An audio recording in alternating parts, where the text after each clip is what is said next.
The Holocaust happened. That isn't opinion, that's fact. And I won't debate fact. Denial is about Professor Deborah Lipstadt, who is a professor of Holocaust studies at Emory University.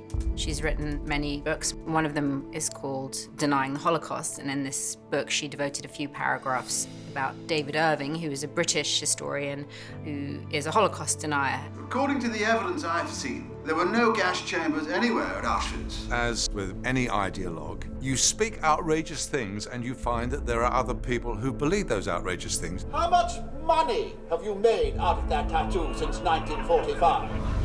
Irving's just sent us notice of a suit to be filed in the High Court. In 1996, he brought a libel suit against me. He was claiming I was defaming him and falsely calling him a Holocaust denier. He wanted to sue her in London because the weight of defense is much more difficult in London. Wait, I have to prove what I said was true? Correct. Yes, but I'm the innocent party. In the US, there's a presumption of innocence. Yeah, not in the UK. Anthony Julius is a solicitor. In the British law system, a solicitor means that you prepare the case. And there's a barrister who argues the case that has been prepared by the solicitor. So Richard Rampton was the barrister. Richard Rampton was wonderful, and Tom Wilkinson portrays him magnificently. This case is happening to you, but it's not about you. He has to convince Deborah that the survivors shouldn't speak. Our strategy is to keep the focus on Irving and Irving alone.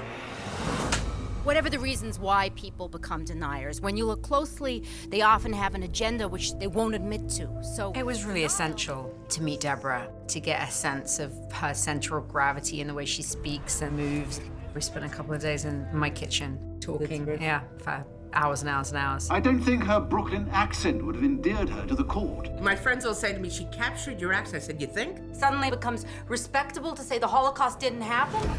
Here is one of the largest killing machines in human history. We know what it is, it's how we prove what it is. The Holocaust happened, everybody knows it. But once you have to prove that it happened, it's harder than you think.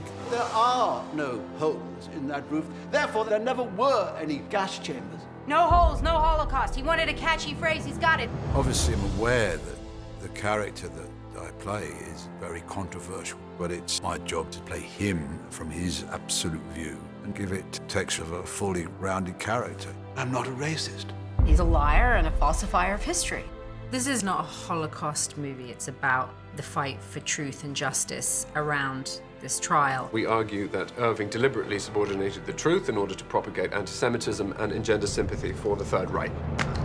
You can lie and be held accountable, but you can't say my opinion is equal to fact. The earth is round, the ice caps are melting, and Elvis is not alive. You can argue about how it happened, who was responsible, but you can't debate whether it happened. I didn't bring the prosecution, he did. Settle. And what would you want me to settle for?